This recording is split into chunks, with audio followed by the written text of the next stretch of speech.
Hello बच्चों, good morning to all of you. बच्चों आज हम लोग पढ़ेंगे रे ऑप्टिक्स में रिफ्लेक्शन ऑफ लाइट। हम लोगों ने लास्ट टॉपिक में लास्ट वीडियो में हमने कवर किया था।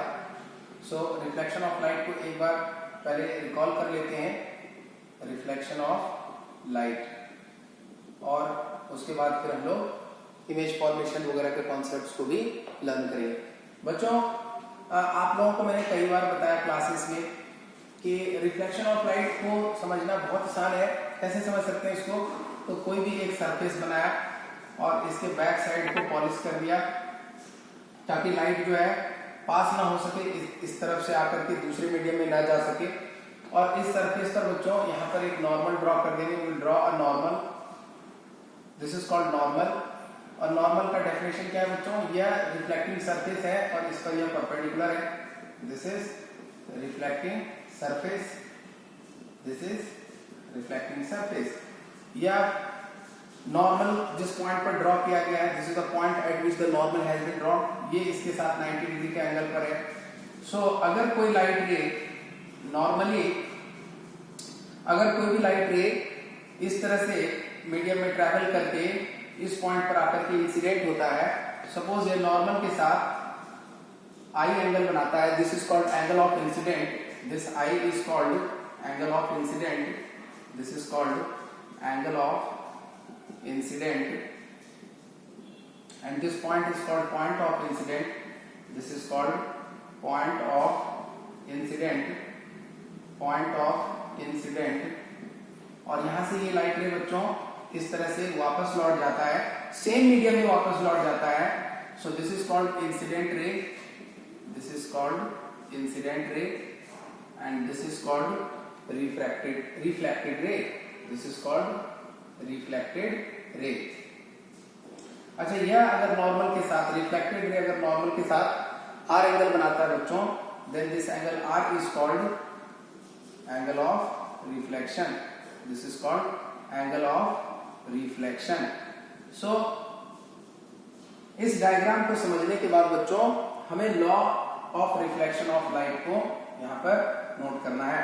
What is law of reflection of light?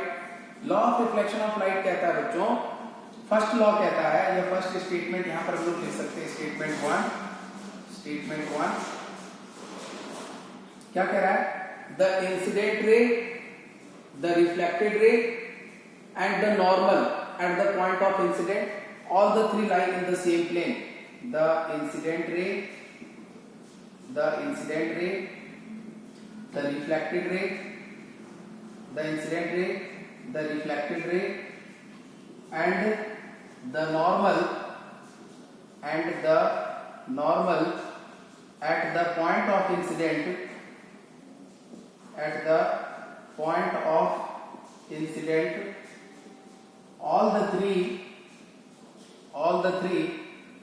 lie in the same plane, lie in the same plane. तीनों बच्चों एक ही प्लेन में होगा। This is first statement in law of reflection of light. Second statement, अच्छा बच्चों यहाँ पर इन द सेम प्लेन, ये कॉन्सेप्ट को अगर किसी को समझने में दिक्कत आ रही है, आप इस तरह से समझ सकते हैं। अगर हमने इसे बोर्ड के प्लेन में ड्रॉ किया है तो यह इंसिडेंट रे, रिफ्लेक्टेड रे और नॉर्मल, ये तीनों जो है, और रिफ्लेक्टिंग सरफेस कैसा है बच्चों? इस प्लेन के परपेंडिकुलर है। सपोज ऐसा रिफ्लेक्टिंग सरफेस है, लाइट रे बोर्ड के प्लेन में आया, यहाँ पर सरफेस पर इंसिडेंट हुआ और बोर्ड के प्लेन में ही रिफ्लेक्ट हो गया, और इस पॉइंट पर, जिस पॉइंट पर हमने नॉर्मल ड्रॉ किया इस सरफेस पर, वह उसके परपेंडिकुलर है। सो this is how the reflecting surface, इस तरह से रिफ्लेक्टिंग सरफेस है बच्चों। बोर्ड के परपेंडिकुलर जो है वो रिफ्लेक्टिंग सरफेस है, और यहाँ पर लाइट रे इंसिडेंट हुआ, रिफ्लेक्ट हुआ, और ये नॉर्मल है at the point of incident. So यह तीनों जो है बच्चों, इंसिडेंट रे, रिफ्लेक्टेड रे और normal at the point of incident, ये तीनों एक ही प्लेन में होगा। मींस अगर बोर्ड के प्लेन में है तो बोर्ड के प्लेन में ही होगा। और यहाँ पर रिफ्लेक्टिंग सरफेस कैसा है बच्चों? तो perpendicular to the plane of the board. So I hope you understood this concept. So second law यहाँ पर हम लोग लिखेंगे बच्चों, इसको मैं मिटा रहा हूं। आई hope you understood. So second statement, the angle of incident is equal to angle of reflection with respect to normal. So statement number 2,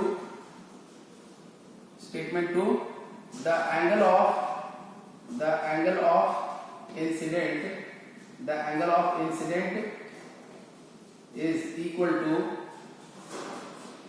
the angle of reflection with respect to normal.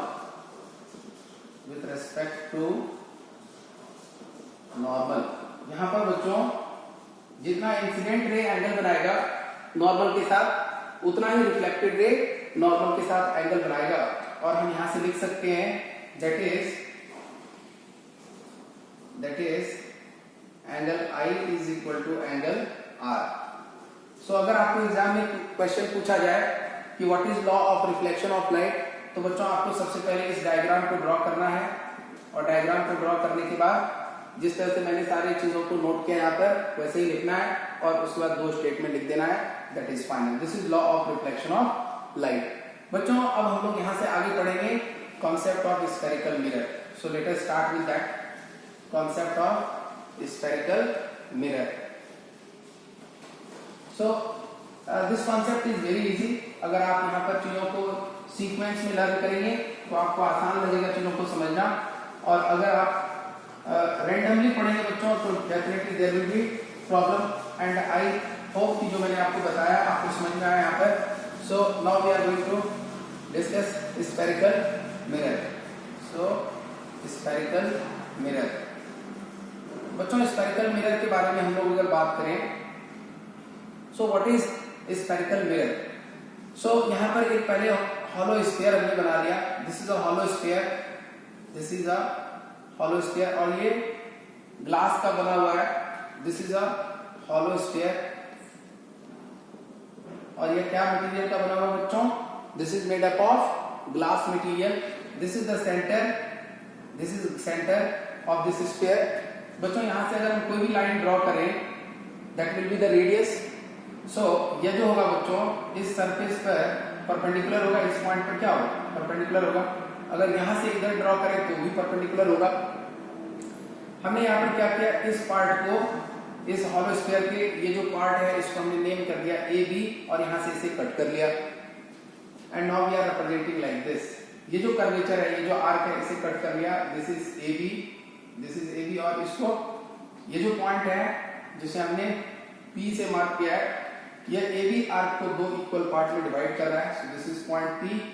अच्छा, ये centre है इस curvature का। अच्छा, एक line हम लोग draw करेंगे जो इस पॉइंट P और C को ज्वाइन करेगा। So this is a straight line passing through C and P, and this is called, ये जो P पॉइंट है बच्चों इसको कहते हैं pole of the mirror. This is called pole, और ये जो लाइन है इसको बोलते हैं बच्चों principal axis. This is called principal axis, ठीक है। और this is the point this called centre, और सेंटर ऑफ कर्वेचर।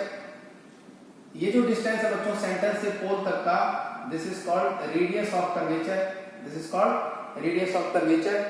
अच्छा, अगर हम इसके बैक साइड को पॉलिश कर दे बच्चों, तो this will become a concave mirror. और ये जो अंदर वाला सरफेस है बच्चों इसको रिफ्लेक्टिंग सरफेस कहते हैं। This is called reflecting surface, and this is called principal axis. So ये जो P to C, हम लोग हमेशा एक बात याद रखेंगे बच्चों कि पोल से सेंटर ऑफ कर्वेचर की जो दूरी होती है, जो भी डिस्टेंस हम मिरर में, स्फेरिकल मिरर में मेजर करते हैं, उसे हम P पॉइंट से, पोल से मेजर करते हैं। So P to C, this PC distance is called radius of curvature, और this is equal to R। हम लोगों ने इसका अगर लेंथ लिखना है, this is equal to R। So अगर हम इसका हाफ डिस्टेंस कंसीडर करें बच्चों, सो वहां पर एक पॉइंट मिलता है जिसे हम लोग फोकस कहते हैं। हम लोग फोकस के बारे में ब्रीफली लर्न करेंगे, बट ये जो हम लोगों को मिला, ये जो डायग्राम मिला, ये जो मिरर मिला, इस मिरर को हम लोग कहते हैं बच्चों, this is called concave mirror. So अगर कॉनकेव मिरर का डेफिनेशन आपको पूछा जाए, then what can you say about concave mirror? So concave mirror is a reflecting surface in which the inner surface is reflecting surface and outer surface is silver polished. outer surface पर बच्चों silver की polish की जाती है। Silver polished, ठीक है। So let us right on that point. A concave mirror, यहाँ पर ऊपर लिख रहे हैं बच्चों, spherical mirror basically two types का होता है। It is of two types, one is concave mirror and one is convex mirror. So first we are talking about concave mirror. So how we can define concave mirror? It is a reflecting surface, or it is a mirror, or it forms a part of spherical surface or spherical. It forms a part of a spherical mirror in which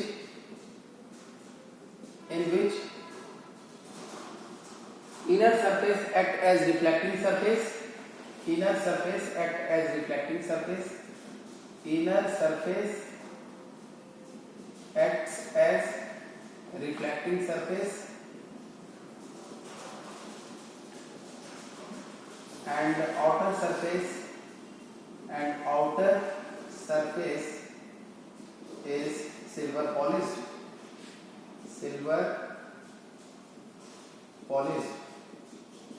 बच्चों I hope ये बात आपको समझ में आया। सो यहाँ पर again अगर इस स्फेरिकल मिरर का ये पार्ट कट कर दिया जाए बच्चों, इसको अगर हम ए और बी से मार्क करें, अगेन सिमेट्रिकली हमें कट करना है। दिस इज सपोज हमने ये पार्ट कट कर लिया इस तरह से, ए बी और maybe A dash B dash, और ये जो पॉइंट पी है जिसको दो बराबर पार्ट में डिवाइड कर रहा है, और ये इसका सेंटर से ज्वाइन होने वाला लाइन है, ये यहाँ पर परपेंडिकुलर होगा। सो इसे अगर हम यहाँ पर बच्चों इसे हम ड्रॉ करें तो कैसा दिखेगा? यू कैन सी ये ए डैश, ये बी डैश, और ये सेंटर पॉइंट जो इसको दो बराबर पार्ट में डिवाइड करता है, इसका सेंटर, ये जो कर्वेचर है इसका सेंटर इधर कहीं पे होगा। ये जो लाइन ज्वाइन कर दिया, और इसी को हम एक्सटेंड कर सकते हैं बच्चों। This is called principal axis. ये सेंटर हो गया, ये पोल हो गया। अच्छा, इस केस में क्या होता है बच्चों, हम लोग इनर सरफेस को सिल्वर पॉलिश कर देते हैं, और ये जो आउटर सरफेस है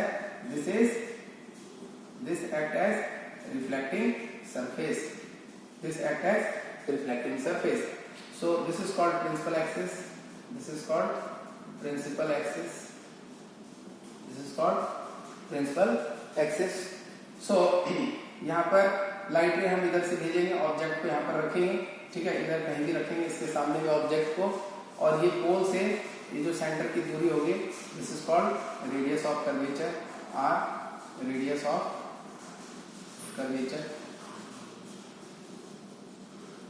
ठीक है।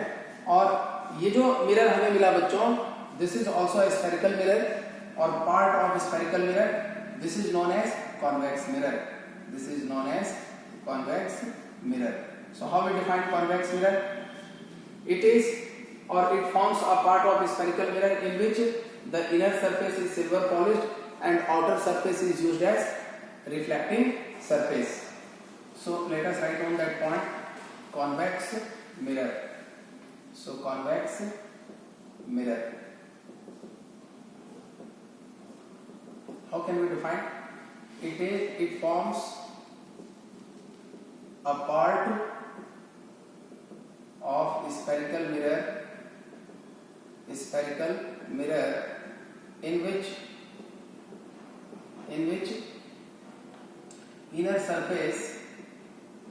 inner surface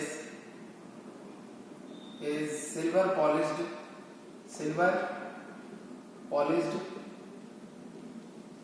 and outer surface is used as reflecting surface, and outer surface acts as reflecting